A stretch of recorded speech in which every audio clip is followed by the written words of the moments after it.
Sa panahon ni Jesus, iyang namatikdan ang katawhan nga nakakita sila, nakadungog, apan ang reaction deadma. Mingon siya ginamit ang usa ka sampingay nga mitugtog sila og huni sa kasal, bibo nga huni, apan wala sila mosayaw. Nitugtog pod sila og huni nga mingaw, masulubon, apan wala sila maghilak. So gi-compare niya o iyang naobserbahan ang mga tao sa pag-abot ni Juan o sa pag-abot na niya. Ang reaksyon sa mga tao gitawag nato nga indifferentism. Indifferent, walay pakialam, indifferent, deadma, unsa ang gisulti, unsa ang gisangyaw ni Juan nga magbubunyag, ug unsa pod ang gisangyaw sa Ginoo sa iyang paghiabot. Deadma ang mga tao, nakadungog apan wala mamati, nakadungog, nakakita apan wala molihok. Mao na sila ang gitawag indifferent people. Mao pod karon unsaon man pud nato o unsa may atong ikatandi sa mga tao nining panahona. Mamalandong kita pag-ayo nga karon bisan luag-luag na ang atong level of classification, level 2, level 1, level 3, luag-luag ni siya. Pero wala magpasabot nga wala na si COVID. Unsay reaksyon sa mga tao karon murag nakabuhi sa turil sa kabaw o turil sa halwa o turil aning mga baka o kanding nga pagluag ang mga tao wala na ipakialam sa advice sa DOH o sa WHO. Social distancing pa rin, wearing of face mask pa rin, and kanang disinfecting hands frequently, using alcohol or using sabon. Wala na no. Kay ako, laagan man sab ko, makakita ko kung sa sitwasyon sa mga tao. Ari ko diri sa Plaza Dapit, maglibot-libot, wala. Adto ko sa City Auditorium, wala. Adto ko sa market, wala. What will happen if we deadma the instructions coming from the health department? We can expect lower cases or we can expect higher cases. So mao na nga bisan og luag na ang panahon, atong ibagay ang atong mga lihok, ibagay nato ang atong mga buluhaton. Maintain lang gihapon ang mga instructions kanato para paglikay sa gitawag nato nga surge again of cases. Labi na incoming pa ang new variant nga si Omicron. Hopefully nga si Omicron mahimong ma-weaken siya by the power of our prayers, by the power of God. Unya, ang atong pag-amping sa kaugalingon, magpadayon, then we can avoid escalation of cases. So mao nga, nini pong panahon na tan-aw na to nga what happened kay dunay subtle way that is going on also. Subtle, very subtle nga kanang kung di ka makabantay, mo-appeal po ka. Unya, kung di ka makabantay, later on you become part of this.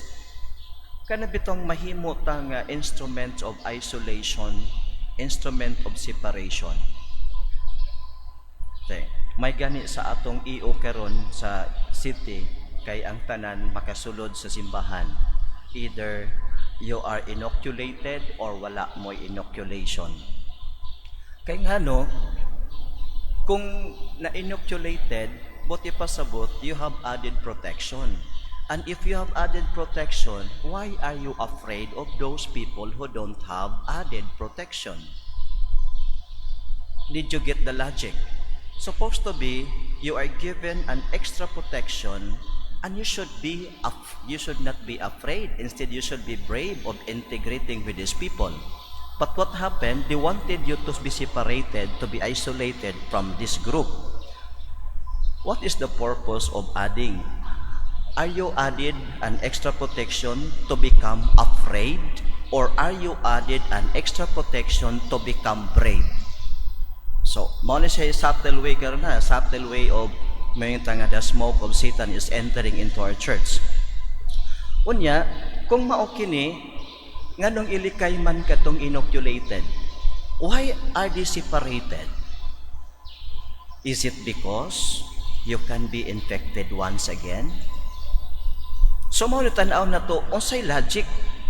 So kung nga ako, kung na ako'y vitamins pananglitan, I am taking vitamins. So na ako'y extra protection.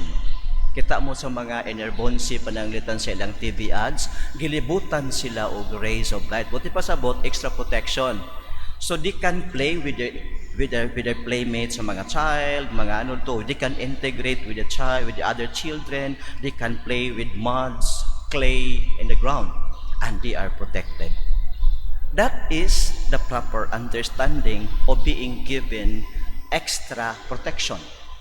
But why at this time you are given extra protection and you are isolated from those who don't have extra protection? What is the reason? What is the logic? You should be brave, not be afraid. Una, tanaw na to nga, kung ingon ni ini, what is behind this? It's because you are prone also to be infected. So ang bottom line yun na to ani tanan, inoculated or walay inoculation, mag-amping yun. Take vitamins, exposed to the sunlight for vitamin D, kay daghan kaayong nangamatay karon tungod sa lack of vitamin D. You research more on the importance of vitamin D sa atong health. Take vitamin Z with zinc, preferably with zinc, or take multivitamins and multiminerals to protect ourselves. Kay what is given is not to protect, not to help our immune system healthy, but to make that immune system able to detect what is inside, what is coming inside, not part of the system.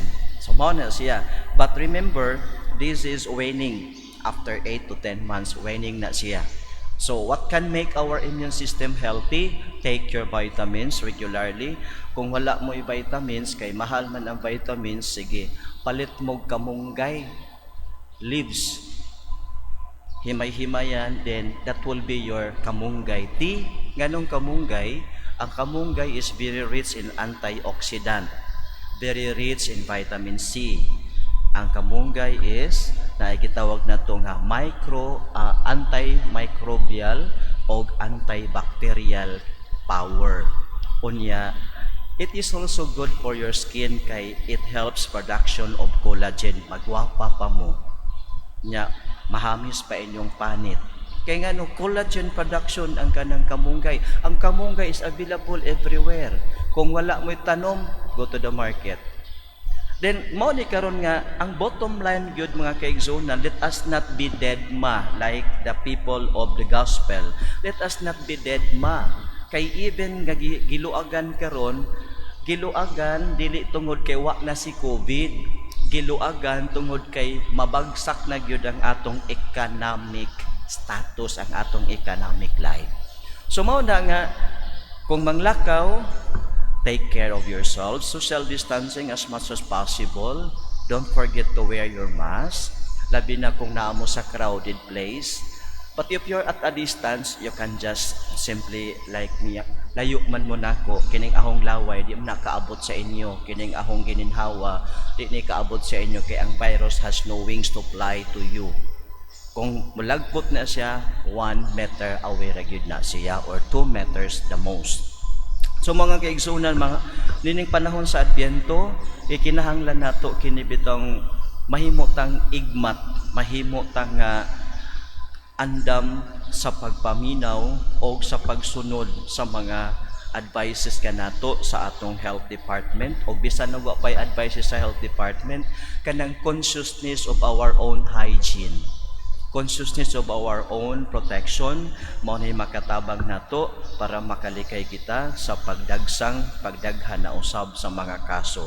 Labi na kay umaabot ang misa de Gallo, simbako pito kalahod, mao ni atong paningkamutan, pray more, unya as much as possible we maintain our health protocols.